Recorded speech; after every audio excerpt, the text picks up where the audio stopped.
Hello everyone. Last class में हम लोग डिस्कस कर रहे थे इंडिया में जो 1 to 7th 5 ईयर प्लान के अंदर ट्रेड पॉलिसी का अडॉप्शन हुआ है उसके बारे में। मतलब लास्ट क्लास में हमने डिस्कस किया है trade policy in the Indian economy, जिसमें हम लोगों ने देखा कि इंडिया में ट्रेड को प्रमोट करने के लिए किस तरह की पॉलिसीज़ को अडॉप्ट किया गया और जितनी भी पॉलिसीज़ का अडॉप्शन हुआ कहीं ना कहीं वो सारी पॉलिसीज़ जो थे वो इंडिया के इंडस्ट्रियल सेक्टर को भी प्रमोट कर रहे थे। तो industrial sector and trade sector in दोनों को ही प्रमोट करने के लिए या डेवलप बनाने के लिए जिन पॉलिसीज़ का अडॉप्शन हुआ है वो काइंड ऑफ सिमिलर हैं और सारी पॉलिसीज़ को हम लोगों ने डिस्कस कर लिया। आज के क्लास में हम उसके आगे के टॉपिक को डिस्कस करेंगे, जिसमें हम लोग क्रिटिकल अप्रेजल करने वाले हैं उन तमाम पॉलिसीज़ का जो कि अडॉप्ट करे गए for the development of industrial as well as trade sector. Critical appraisal में हम लोग पॉजिटिव इम्पैक्ट को भी डिस्कस करेंगे और नेगेटिव इम्पैक्ट को भी डिस्कस करेंगे एंड देन लास्ट में कंक्लूड करेंगे कि कौन सा इम्पैक्ट ज़्यादा पड़ा। तो चलिए शुरू करें अपने आज की क्लास को, जहाँ पे हम डिस्कस कर रहे हैं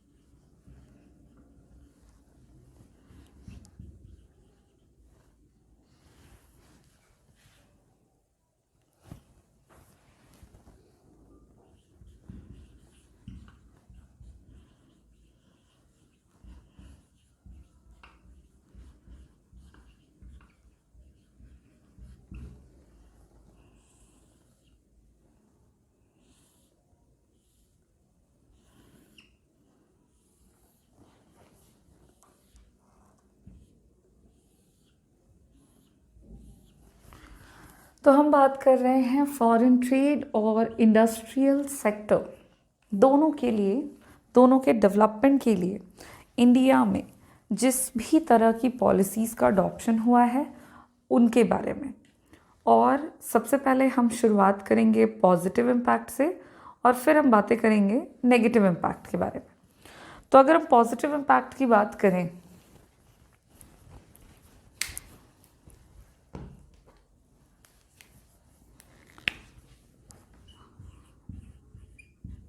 तो पॉइंट वाइज हम तमाम पॉलिसीज़ का पॉजिटिव इम्पैक्ट देखेंगे on the Indian economy and the development of industrial sector.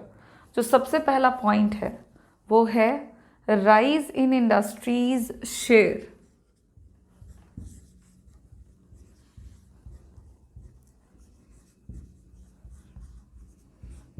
Industries share to GDP.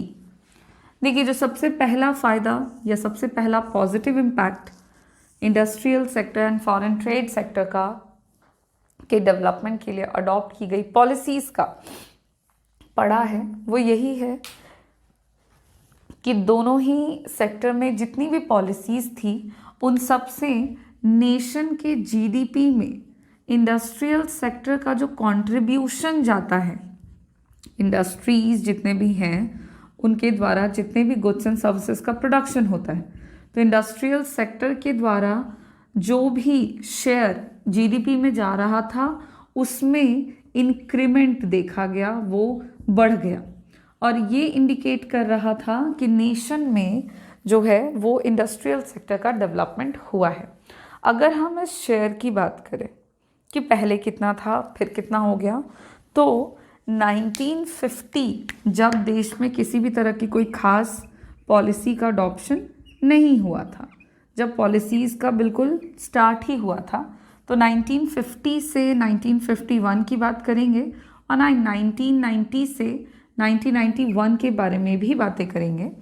कि जीडीपी में इंडस्ट्रियल सेक्टर का जो कंट्रीब्यूशन था 1950 से 51 में वो मात्र 11.8% का था, कि टोटल जीडीपी में जो कंट्रीब्यूशन था 1950 से 51 में ये सिर्फ और सिर्फ 11.8% का था। उसके बाद after the adoption of several policies and strategies for the development of industrial and foreign trade sector, जो कंट्रीब्यूशन रहा इंडस्ट्रियल सेक्टर का to the GDP that has been increased, और वो हो गया 24.6% बढ़ करके। तो ये इंडिकेट करता है कि जो इंडस्ट्रियल सेक्टर कंट्रीब्यूट कर रहा था जीडीपी में, तो पहले था 11.8, और फिर बाद में जब कई तरह की पॉलिसीज़ एंड प्लानिंग और रिफॉर्म किए जा चुके, तो उसके बाद देखा गया कि जो जीडीपी में कंट्रीब्यूशन है वो बढ़ गया है। और इससे हम ये पता लगा सकते हैं कि हमारे नेशन में जीडीपी का जो शेयर इंक्रीज़ हुआ इंडस्ट्रियल सेक्टर के थ्रू, इंडस्ट्रीज़ के थ्रू, दैट इंडिकेट्स कि इंडिया में जो डेवलपमेंट हुआ है इंडस्ट्रियल सेक्टर का वो बेहतर तरीके से हुआ है over the period of time. जितने डेवलपमेंट की रिक्वायरमेंट थी उतना एग्जैक्ट तो नहीं, लेकिन डेवलपमेंट काफ़ी हद तक बढ़ा है।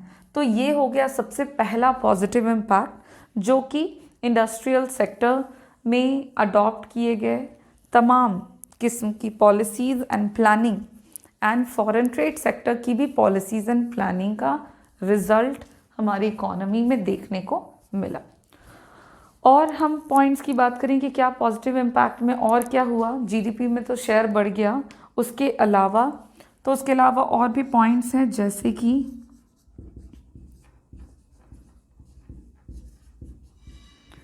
डाइवर्सिफिकेशन ऑफ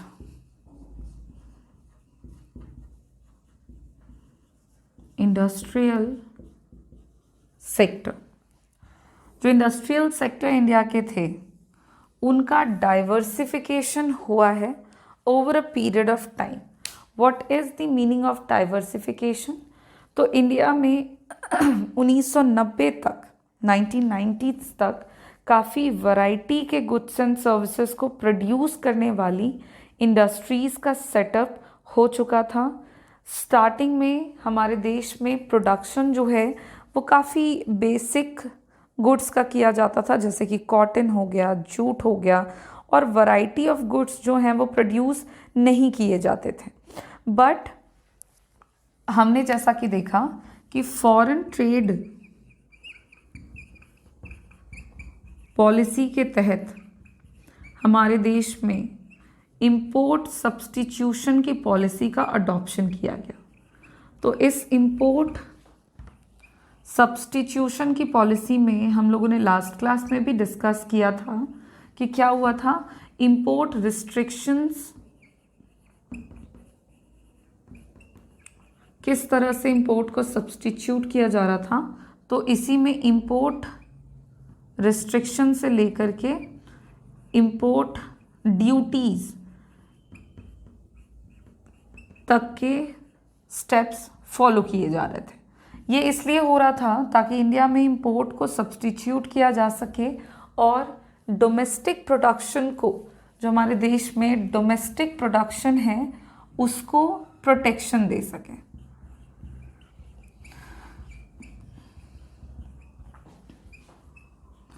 और इसके लिए गवर्नमेंट ने कई तरह के रूल्स, रेगुलेशंस, पॉलिसीज़ को अडॉप्ट किया, फॉलो किया। तो इन सारे स्टेप्स से, इन सारी पॉलिसीज़ का रिज़ल्ट ये मिला कि इंडिया में वैरायटी ऑफ इन सारी पॉलिसीज़ के अगर हम रिज़ल्ट की बात करें कि रिज़ल्ट क्या मिला, तो जो रिज़ल्ट मिला वो ये मिला कि अब हमारे पास variety of goods and services, variety के गुड्स हमारे खुद के इकोनॉमी में प्रोड्यूस होने लग गए, क्योंकि लोगों को इन पॉलिसीज़ से इनकरेजमेंट मिला, जिसके रिज़ल्ट में उन्होंने variety of goods and services का प्रोडक्शन इकोनॉमी में बढ़ाया। उनको अब विदेशी वस्तुओं के साथ कंपटीशन उतना नहीं करना पड़ रहा था जितना कि पहले था। तो हमारे देश में वैरायटी ऑफ गुड्स को प्रोड्यूस करने वाली इंडस्ट्रीज़ का सेटअप होने लग गया। तो इंडस्ट्रियलाइजेशन की अगर हम बात करें तो हमारे देश में वो बढ़ा है, लेकिन वैरायटी ऑफ इंडस्ट्रीज जो हैं वो बढ़ गया है। And this is a positive impact जो कि इंडिया में इंडियन इकोनॉमी के डेवलपमेंट पे देखने को मिला है by the all the rules and regulations or the policies adopted for the development of industrial and foreign trade sector। क्योंकि इन सारी पॉलिसीज़ की मदद से ही हमारे देश में जो वैरायटी ऑफ गुड्स हैं उनका प्रोडक्शन होना चालू हो गया। अगर हम वैरायटी ऑफ गुड्स की बात करें कि किस तरह के प्रोडक्ट का प्रोडक्शन हमारे यहाँ पे हुआ, तो जैसा कि पहले अभी बताया कि पहले कॉटन या जूट इसी तरह के गुड्स एंड सर्विसेज का प्रोडक्शन होता था। बाद में हमने कई तरह के इलेक्ट्रॉनिक्स का प्रोडक्शन बढ़ा दिया।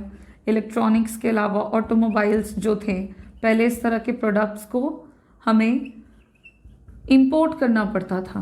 But after the adoption of several policies and planning for the development of industrial and foreign trade sector, तो हमारे देश में खुद इस तरह के गुड्स, वैरायटी ऑफ गुड्स का प्रोडक्शन होना स्टार्ट हो गया और जिससे हमारे इकोनॉमी पर काफ़ी अच्छा पॉजिटिव इम्पैक्ट पड़ा। इसके अलावा इतना ही नहीं, और भी पॉजिटिव इम्पैक्ट में पॉइंट्स हैं, जैसे कि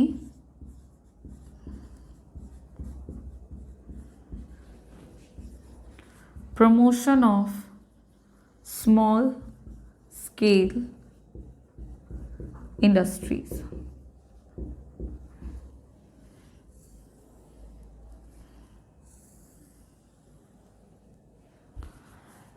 देखिए, इंडिया में जिस भी तरह की पॉलिसीज़ एंड प्लानिंग की गई है या कई तरह के जो रूल्स रेगुलेशंस फॉलो किए गए, तो इन सब से हुआ ये कि इंडिया में स्मॉल स्केल इंडस्ट्रीज़ को सेटअप करने के लिए लोगों को काफ़ी हद तक प्रमोशन मिला। मतलब लोग इनकरेज हुए। इनकरेज इसलिए हुए क्योंकि स्मॉल स्केल इंडस्ट्रीज़ जो हैं, इनके बारे में हमने ऑलरेडी डिस्कस किया हुआ है कि ये इस तरह की इंडस्ट्रीज़ होती हैं जहाँ पे इन्वेस्टमेंट जो है वो काफ़ी कम लगता है। तो लो इन्वेस्टमेंट यहाँ पे यूज़ होता है। और चूँकि देश में तमाम किस्म के रूल्स रेगुलेशंस के बाद जो कैपिटल इन्वेस्टमेंट था वो भले कम का था, तो जो छोटे लोग हैं, छोटे मतलब जो पुअर पीपल हैं, वो भी काफ़ी हद तक इनकरेज हुए कि वो हमारे इकोनॉमी में इनकरेज्ड हुए कि वो सेटअप कर सकते हैं, स्थापना कर सकते हैं न्यू इंडस्ट्रीज़ का। बड़े उद्योगों का नहीं बल्कि स्मॉल स्केल इंडस्ट्रीज़ का। तो न्यू इंडस्ट्रीज़ के सेटअप के लिए लोग प्रमोट होने लग गए, क्योंकि स्मॉल स्केल इंडस्ट्रीज़ का इन्वेस्टमेंट लिमिट काफ़ी कम होता है। और ये जो प्रमोशन मिला लोगों को, ये जो इनकरेजमेंट लोगों को मिला है, ये कहीं ना कहीं हमारे देश में जो वैरायटी ऑफ पॉलिसीज़ अडॉप्ट करी गई उनका रिजल्ट मिला। क्योंकि देश में जो भी रूल्स रेगुलेशंस अडॉप्ट किए गए उनसे प्राइवेट इन्वेस्टर्स काफ़ी अट्रैक्ट हुए और निजी क्षेत्र के लोगों ने भी बिजनेस को थोड़ा सीरियसली लिया और प्राइवेट सेक्टर में लोगों ने इन्वेस्टमेंट करते हुए स्मॉल स्केल इंडस्ट्रीज़ के सेटअप को बढ़ावा दिया। तो छोटे छोटे उद्योग हमारे देश में खुले, नए नए उद्योगों की स्थापना हुई जो कि छोटे छोटे प्रोडक्ट्स ही बनाते थे, but variety of small scale industries का सेटअप हुआ, जिससे ओवरऑल इकोनॉमी में कई तरह के फ़ायदे देखे गए। क्योंकि स्मॉल स्केल इंडस्ट्रीज़ के अपने आप में कई इंपॉर्टेंस हैं, जो कि हम लोगों ने अपने प्रीवियस क्लासेस में डिस्कस किया है कि स्मॉल स्केल इंडस्ट्रीज़ जो होते हैं ये एम्प्लॉयमेंट ओरिएंटेड इंडस्ट्रीज़ होते हैं जो कि आपको रोज़गार उपलब्ध कराते हैं। तो अगर स्मॉल स्केल इंडस्ट्रीज़ प्रमोट हुए तो उससे हमारे नेशन में एम्प्लॉयमेंट अपॉर्चुनिटीज़ जो है वो बढ़ी। इतना ही नहीं, स्मॉल स्केल इंडस्ट्रीज़ हमारे सोसाइटी में इक्वलिटी को मेंटेन करते हैं। चाहे हम रीजनल इक्वलिटी की बात कर रहे हैं उसको बढ़ावा देते हैं। इतना ही नहीं, वो इक्विटी को भी बढ़ाते हैं। जो अमीर गरीब के बीच का अंतर है उसको भी कहीं ना कहीं ये घटाने में मदद करते हैं और लोगों के बीच में समानता जो है वो लाते हैं। तो इस तरह से हमारे देश में स्मॉल स्केल इंडस्ट्रीज़ काफ़ी बेनिफिशियल होते हैं, लेबर इंटेंसिव टेक्निक होता है वहाँ पे, और इन सब का जो रिज़ल्ट है वो ये है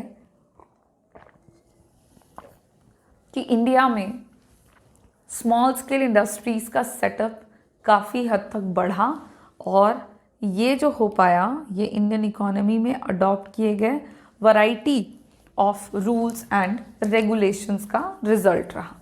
तो ये भी एक पॉजिटिव इम्पैक्ट इंडियन इकोनॉमी पर पड़ा। इसके अलावा हम और भी पॉजिटिव इम्पैक्ट्स की बात करें तो काफ़ी हद तक प्रोटेक्शन मिला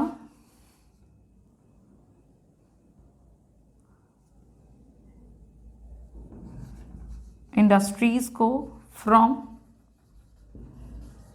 फॉरेन कंपटीशन। जो विदेशी प्रतियोगिता में, विदेशी वस्तुओं के साथ प्रतियोगिता में हमारे देश की वस्तुओं को के डिमांड को घटाना पड़ता था, या उसका जो डिमांड है वो कम हो जाता था, ये चीज़ से हमारे डोमेस्टिक इंडस्ट्रीज़ काफ़ी प्रोटेक्टेड हुए। जितनी भी पॉलिसीज़ वगैरह अडॉप्ट की गई उनका रिज़ल्ट ये हुआ कि डोमेस्टिक इंडस्ट्रीज़ को फॉरेन इंडस्ट्रीज़ के प्रोडक्ट के साथ जो कंपटीशन करना पड़ता था वो घट गया, और इस तरह से हमारे डोमेस्टिक इंडस्ट्रीज़ का जो ग्रोथ है और जो उनकी आत्मनिर्भरता है वो समय के साथ बढ़ गई। अगर हम बात करें कि डोमेस्टिक इंडस्ट्रीज़ का कंपटीशन विथ फॉरेन इंडस्ट्रीज़, तो ये इस तरह की चीज़ों को काफ़ी हद तक डिस्करेजमेंट मिला, मतलब प्रोटेक्शन मिला है, कंपटीशन घटा, क्योंकि डोमेस्टिक इंडस्ट्रीज़ को प्रमोट करने के लिए हमारे देश में गवर्नमेंट ने कई तरह की पॉलिसीज़ का अडॉप्शन किया, जिसमें इंपोर्ट सब्स्टिट्यूशन की पॉलिसी आ गई, जहाँ पे इंपोर्टेड गुड्स के यूज़ को कम से कम करने की कोशिश की गई। इंपोर्टेड गुड्स पर रिस्ट्रिक्शन लगा दिया गया कि उस तरह के गुड्स एंड सर्विसेज को अब इकोनॉमी में यूज़ नहीं किया जाएगा या इंपोर्ट नहीं किया जाएगा। और उसके अलावा इंपोर्टेड गुड्स पर कई तरह की ड्यूटीज़ लगा दी गई, जिस पे हैवी टैक्सेस पे करने पड़ते थे, और इंपोर्टेड गुड्स यानी कि विदेशी वस्तुओं की कीमतों को जानबूझकर अधिक कर दिया गया, ताकि हायर प्राइस होने की वजह से जो लोग हैं वो वैसे प्रोडक्ट को परचेज नहीं करेंगे, और अल्टीमेटली जो लोग हैं वो डोमेस्टिक गुड्स का प्रोडक्शन बढ़ा देंगे, क्योंकि उसका डिमांड जो होगा वो इकोनॉमी में ज़्यादा होगा।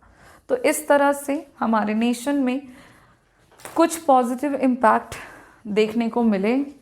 ऑल द पॉलिसीज़ जो कि अडॉप्ट करे गए for the industrial and foreign trade development, जैसे कि इंडस्ट्रीज़ का जो शेयर था जीडीपी में वो बढ़ गया, इंडस्ट्रियल सेक्टर का डाइवर्सिफिकेशन हुआ, प्रमोशन हुआ हमारे देश में स्मॉल स्केल इंडस्ट्रीज़ का, साथ ही साथ जो फॉरेन कंपटीशन था उससे भी हमें राहत मिली, और डोमेस्टिक प्रोडक्शन नेशन में बढ़ा।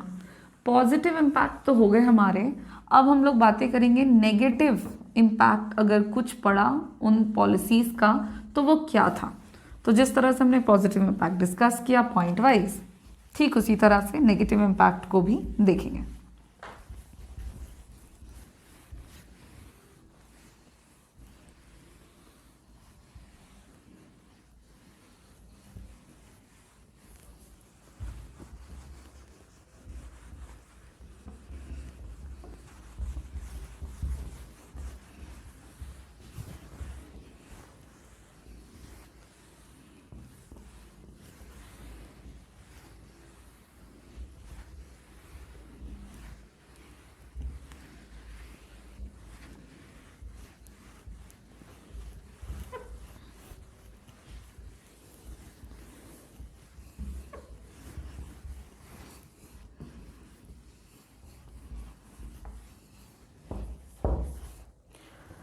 ओके, तो अब हम लोग बात कर लेंगे नेगेटिव इम्पैक्ट जो कि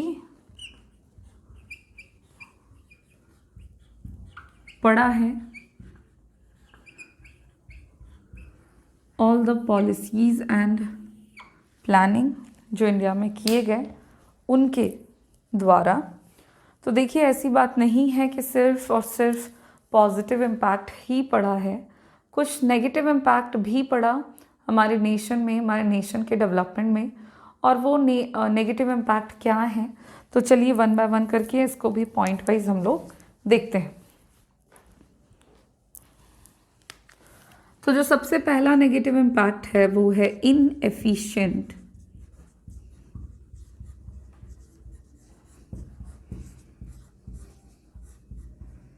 पब्लिक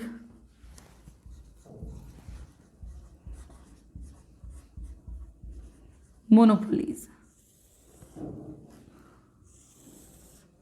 यहाँ पे सबसे पहले हम बात समझ लेंगे कि मोनोपोली का क्या मतलब है। तो मोनोपोली का मतलब ये हुआ कि मोनो मतलब एक, पोली मतलब जिसका कंट्रोल हो, अधिकार। तो इंडियन इकोनॉमी में हम लोगों ने देखा था कि जितनी भी पॉलिसीज़ को अडॉप्ट किया गया था,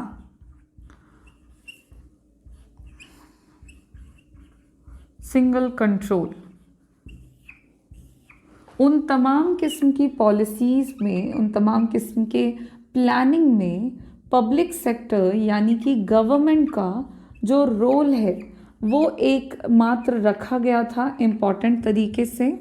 मतलब पब्लिक सेक्टर को, गवर्नमेंट सेक्टर को काफ़ी इम्पॉर्टेंस दिया गया था। और कहीं ना कहीं तमाम किस्म की इंडस्ट्रीज़ के साथ साथ जो देश में एक्सपोर्ट हैं, इंपोर्ट हैं, यानी कि फॉरेन ट्रेड सेक्टर है, उन सब पर सिर्फ और सिर्फ एकमात्र गवर्नमेंट सेक्टर का कंट्रोल रखा गया, सिंगल कंट्रोल के तौर पर। अब इससे क्या हुआ कि देश के जो गवर्नमेंट सेक्टर है उनका मैनेजमेंट और परफॉर्मेंस उतना बेहतर नहीं होने के कारण इस तरह के सेक्टर को कई तरह के प्रॉब्लम्स फेस करने पड़े। और तो और सिर्फ प्रॉब्लम्स ही नहीं, बल्कि गवर्नमेंट सेक्टर के इनएफिशिएंट होने के कारण, गवर्नमेंट सेक्टर हमारे कंट्री के उतने ज़्यादा एफिशिएंट नहीं थे, वो इनएफिशिएंट थे, काम को सक्षमता के साथ नहीं कर पाए। और यहाँ पे उनको काम करना नहीं था, बल्कि उनका जो मैनेजमेंट था, उनका जो कंट्रोल था, वो हमारे फॉरेन ट्रेड सेक्टर और इंडस्ट्रियल सेक्टर पर इस तरह का रहा, जिससे कि जितनी भी इंडस्ट्रीज़ थी कंट्री की और विदेशी व्यापार का क्षेत्र जो था, तो सारी की सारी इंडस्ट्रीज़ को काफ़ी ज़्यादा लॉस झेलना पड़ा। काफ़ी उनको लॉस भी हुआ मिसमैनेजमेंट की वजह से। वो प्रॉफिट नहीं दे पाए, बल्कि उनको लॉस का सामना करना पड़ा। और काफ़ी हद तक बहुत सारी इंडस्ट्रीज़ को बंद करने की नौबत आ गई। तो ये हमारे देश का एक नेगेटिव इम्पैक्ट है कि पब्लिक सेक्टर जो है वो उसने काफ़ी हद तक इंडियन इकोनॉमी के ग्रोथ में कंट्रीब्यूट किया। कुछ इकोनॉमिस्ट ने क्रिटिसाइज़ भी किया कि बहुत सारे पब्लिक सेक्टर एंटरप्राइजेज हैं जो कि मोनोपोली होते जा रहे हैं, मतलब सिंगल कंट्रोल होता जा रहा है उनका। स्टेट गवर्नमेंट के कंट्रोल में बहुत सारे गुड्स एंड सर्विसेज का प्रोडक्शन जो है वो किया जा रहा था, लेकिन वो बड़े लंबे समय तक नहीं चल पाया।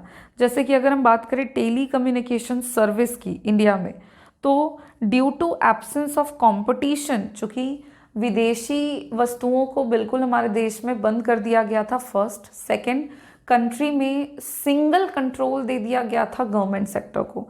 तो उस सिचुएशन में इकोनॉमी के अंदर किसी भी तरह का कोई कंपटीशन नहीं पाया गया, किसी तरह का कोई कंपटीशन रहा ही नहीं, जिसकी वजह से जो इस तरह के प्रोडक्ट गवर्नमेंट सेक्टर के कंट्रोल में रहे, उन प्रोडक्ट की इंडस्ट्रीज़ को लैक ऑफ कंपटीशन की वजह से उस प्रोडक्ट की क्वालिटी में सुधार नहीं किया गया, और वैसे प्रोडक्ट्स जो हैं और वैसे प्रोडक्ट्स की इंडस्ट्रीज़ जो हैं वो बंद होती चली गई। तो इससे भी इंडस्ट्रीज़ को बड़ा लॉस हुआ। मैनेजमेंट एंड कंट्रोल इनएफिशिएंट तरीके से किया गया, और इसमें एक अहम रोल है कि क्यों लॉस होने लग गया इंडस्ट्रीज़ को, तो कह सकते हैं लैक ऑफ कंपटीशन की वजह से। क्योंकि कंपटीशन क्यों नहीं था? तो कंपटीशन इसलिए नहीं था क्योंकि सिंगल कंट्रोल था, एकमात्र क्षेत्र था जिसके कंट्रोल में सारी की सारी इंडस्ट्रीज़ को रखा गया था। तो गवर्नमेंट सेक्टर ने अपने आप की जो महत्वता है उसको काफ़ी अधिक दर्ज किया in the process of development of industrial sector, और जिसकी वजह से नुकसान हो गया। और नुकसान ये हुआ कि उनके इनएफिशिएंट मैनेजमेंट की वजह से इंडस्ट्रीज़ को प्राइवेटाइज करना पड़ गया। बहुत सारी इंडस्ट्रीज़ को बाद में 1990 के बाद में प्राइवेटाइज कर दिया गया क्योंकि वो गवर्नमेंट सेक्टर के कंट्रोल में होते हुए उतना बेहतर परफॉर्म नहीं कर रही थी जितना कि उनको करना चाहिए था। तो ये हो गया हमारा पहला नेगेटिव इम्पैक्ट। और बात करें तो नेक्स्ट पॉइंट में कह सकते हैं लैक ऑफ मॉडर्नाइजेशन।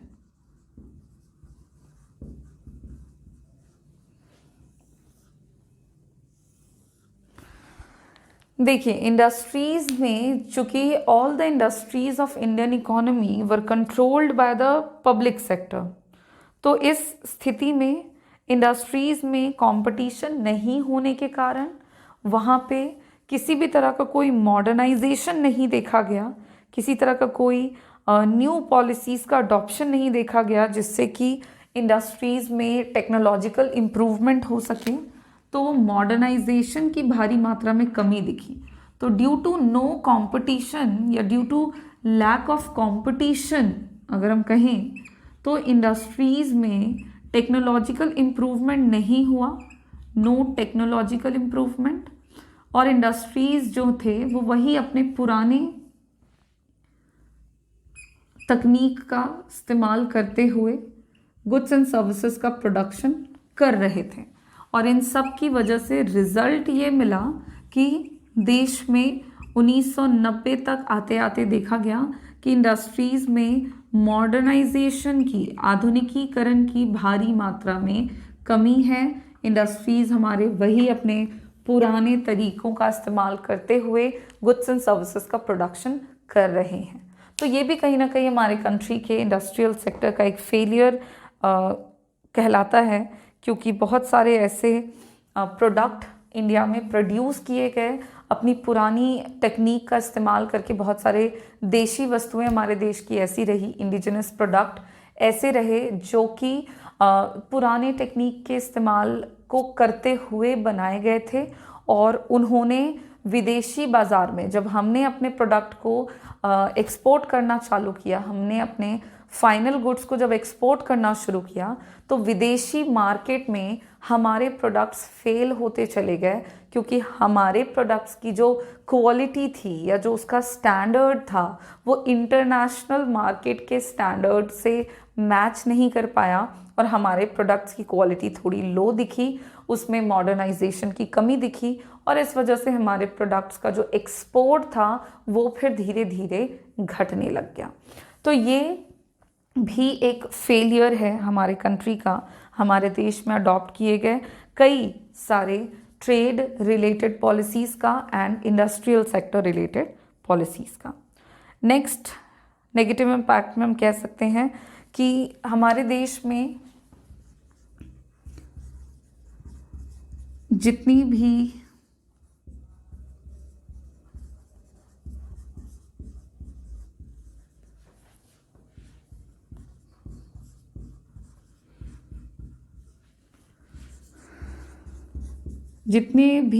तरह के पावर रहे वो कहीं ना कहीं पब्लिक सेक्टर तक कंसंट्रेट कर दिए गए।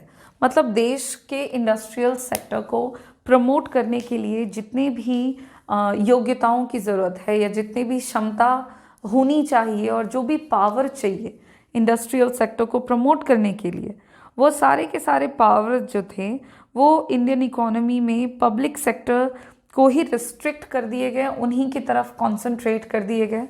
जैसा कि हमने देखा था कि जितनी भी इंडस्ट्रियल पॉलिसीज़ इंडिया में अडॉप्ट करी गई उन सारी पॉलिसीज़ में पब्लिक सेक्टर के रोल को काफ़ी ज़्यादा बढ़ावा मिला। मतलब पब्लिक सेक्टर में गवर्नमेंट सेक्टर को काफ़ी इम्पोर्टेंस दिया गया और उन्हीं के रोल को काफ़ी हद तक बढ़ावा दिया गया।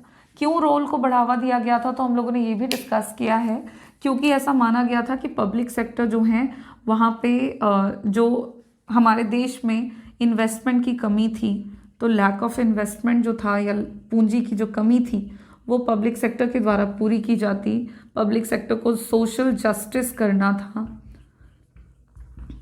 और उस समय हमारे देश में लैक ऑफ इनकरेजमेंट भी था, इंसेंटिव्स की कमी थी प्राइवेट सेक्टर को, जिसकी वजह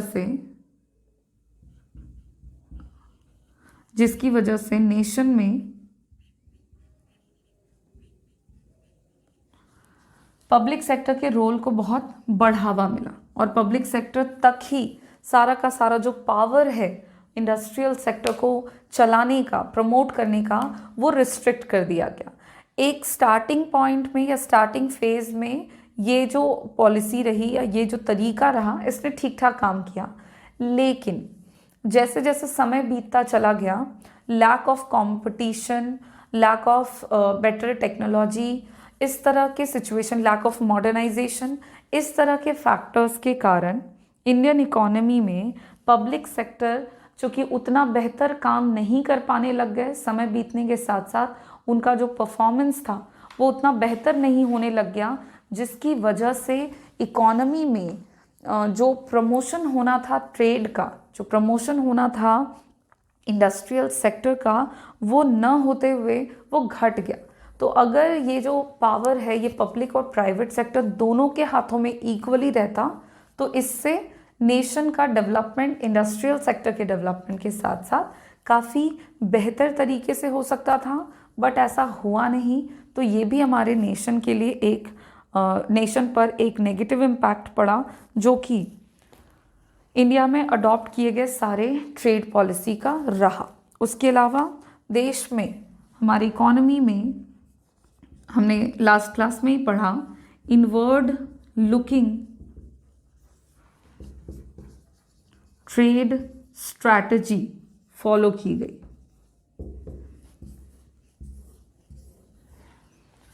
और इसमें हमने देखा कि इनवर्ड लुकिंग ट्रेड स्ट्रैटेजी का मतलब है कि ट्रेड को प्रमोट किया गया किस तरह से, डोमेस्टिक प्रोडक्शन को बढ़ावा देकर। तो इस तरह की स्ट्रैटेजी से नेशन में कंपटीशन की कमी हो गई, क्योंकि हमने ऐसी ट्रेड स्ट्रैटेजी को अडॉप्ट किया जिससे कि हम अपने घरेलू उत्पादन को ही बढ़ावा दे रहे थे और विदेशी वस्तुओं के इंपोर्ट को हमने बिल्कुल रिस्ट्रिक्ट कर दिया था। उस पर कई तरह के ड्यूटीज़ को लगा करके हमने कंपटीशन से उसको बिल्कुल अलग कर दिया था, रोक दिया था। तो इससे हमारे जो प्रोडक्ट्स इंडिया में प्रोड्यूस हो रहे थे उनकी क्वालिटी इम्प्रूव नहीं हो पाई, और ये भी एक हमारे नेशन में फेलियर रहा।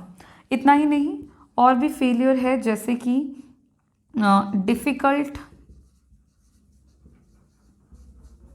To close unviable public enterprises. देखिए, वो सारी इंडस्ट्रीज़ जो कि गवर्नमेंट के कंट्रोल में थी और क्योंकि उनको लॉस हो रहा था, बट वैसी इंडस्ट्रीज़ को हम क्लोज नहीं कर पा रहे थे स्टिल इंडियन इकोनॉमी में लॉस होने के बावजूद।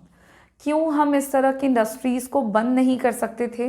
तो बहुत सारी इंडस्ट्रीज़ ऐसी थी जो कि गवर्नमेंट के कंट्रोल में थी, उनको लॉस हो रहा था, बट उनको काफ़ी डिफ़िकल्ट था कि हम उनको क्लोज़ कर दें, क्योंकि ऐसा करने से हमारे इकोनॉमी के जो रिसोर्सेज थे उसको भारी मात्रा में क्षति पहुंचती। साथ ही साथ वैसे प्रोडक्ट्स को कि हमारे देश को और देश के लोगों को ज़रूरत थी, तो हम वैसी इंडस्ट्रीज़ को बंद नहीं कर सकते थे। तो ये भी एक तरह का नेगेटिव इम्पैक्ट है कि इंडस्ट्रीज़ लॉस में जा रही थी, बावजूद उसके हम इंडस्ट्रीज़ को बंद न करते हुए हमें उन इंडस्ट्रीज़ को कंटिन्यू करना पड़ा। और फिर बाद में इसके उपाय के तौर पर, जो कि हम नेक्स्ट चैप्टर में पढ़ेंगे, बट यहाँ पे मैं आपको थोड़ा सा समझा देती हूँ कि इंडस्ट्रीज़ को बंद नहीं किया जा सकता था, क्योंकि उस तरह की इंडस्ट्रीज़ की ज़रूरत थी हमारे नेशन को, नेशन के लोगों को, और लॉस इनकर करने के बावजूद वैसी इंडस्ट्रीज़ को चलाना हमारे देश के विकास को एक बार फिर से इसने एडवर्सली अफेक्ट किया था। उसके अलावा इंडिया में जैसा कि हमने पढ़ा था IPR 1956 में कि गवर्नमेंट सेक्टर के द्वारा इंडस्ट्रियल लाइसेंसिंग का भी इंट्रोडक्शन किया गया था। तो इस लाइसेंसिंग सिस्टम का हमारे देश में मिसयूज़ किया गया। ये भी हमारा नेगेटिव इम्पैक्ट में ही आता है कि misuse of licensing system. Licensing system के तहत गवर्नमेंट जो है वो प्राइवेट सेक्टर को कंट्रोल करना चाहते थे और रूल ऐसा बनाया गया था कि किसी भी इंडस्ट्री को अगर सेटअप कराना है, कोई भी व्यक्ति अगर इंडस्ट्री सेट करना चाहता है, इस्टेब्लिश करना चाहता है, तो उसे स्टार्टिंग में गवर्नमेंट से लाइसेंस लेना पड़ेगा। और इस लाइसेंसिंग सिस्टम के साथ ऐसा था कि गवर्नमेंट के बिना परमिट के लाइसेंस मिल नहीं सकता था। तो बहुत सारे ऐसे इंडस्ट्रियलिस्ट थे जो इंडस्ट्री का सेटअप करना चाहते थे, लेकिन due to the licensing system उनको वो जल्दी इंडस्ट्रीज सेट नहीं कर पा रहे थे और इसमें काफ़ी वक्त निकल जा रहा था, काफ़ी टाइम चला जा रहा था। और इन सब की वजह से एक तो कि इंडस्ट्रियल सेटअप काफ़ी स्लो हो गया क्योंकि government procedure was too time taking, जिसमें इंडस्ट्रियलिस्ट को काफ़ी वेट करना पड़ता था, काफ़ी टाइम उनका जाता था। और तो और लाइसेंसिंग सिस्टम के तहत लाइसेंस इशू करने के लिए भी कई तरह के लोग जो कि सरकारी सिस्टम में थे, तो उन्होंने फिर गलत तरीके से थोड़ा घूस लेकर या कुछ पैसे लेकर लाइसेंस बनाना शुरू कर दिया।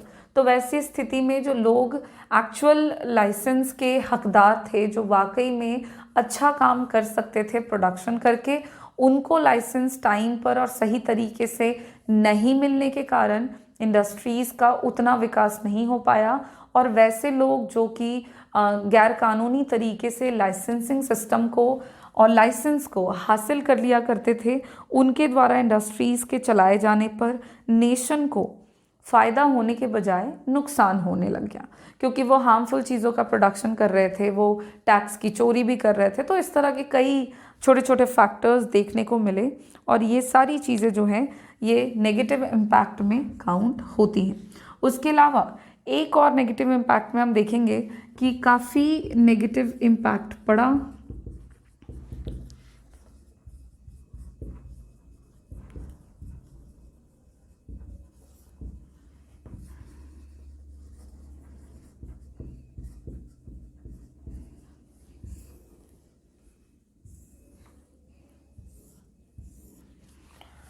फॉरेन कंपटीशन जो हमारे देश में कंट्रोल कर लिया गया था। Negative impact of protection, negative impact of protection from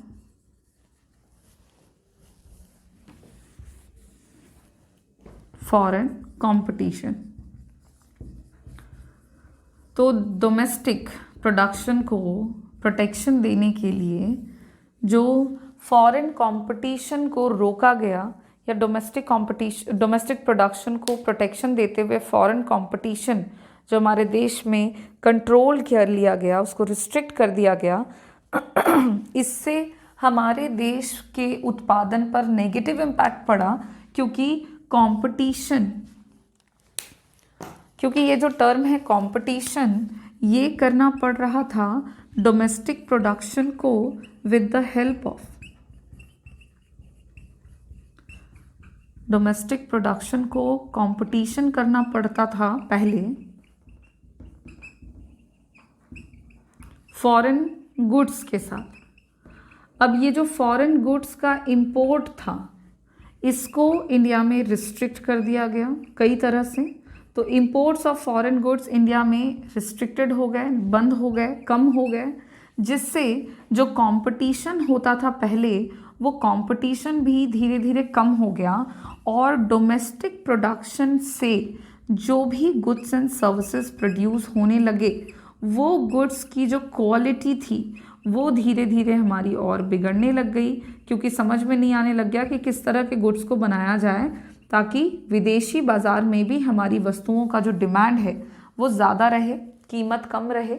और इस स्थिति से हमारे डोमेस्टिक गुड्स की क्वालिटी जो है वो घट गई, जिसके कारण नेगेटिव इम्पैक्ट ये पड़ा कि उसका डिमांड एक बार फिर से डोमेस्टिक इकोनॉमी में तो कम हुआ ही हुआ, साथ में जो विदेशी बाज़ार थे जहाँ पे हमारे गुड्स जा रहे थे, एक्सपोर्ट हो रहे थे बिकने के लिए, वो हमारे देश में धीरे धीरे घटने लग गए। और इस तरह से due to lack of competition, क्योंकि फॉरेन कंपटीशन से हमारे डोमेस्टिक प्रोडक्शन को प्रोटेक्शन दे दिया गया था कंप्लीटली, और इन सब से जो क्वालिटी ऑफ गुड्स हमारी इकोनॉमी प्रोड्यूस कर रही थी वो कम को अच्छी क्वालिटी की थी और कंपटीशन में वो फेल हो जा रही थी। इस तरह से कुछ इम्पॉर्टेंट नेगेटिव इम्पैक्ट पड़े इंडियन इकोनॉमी पर।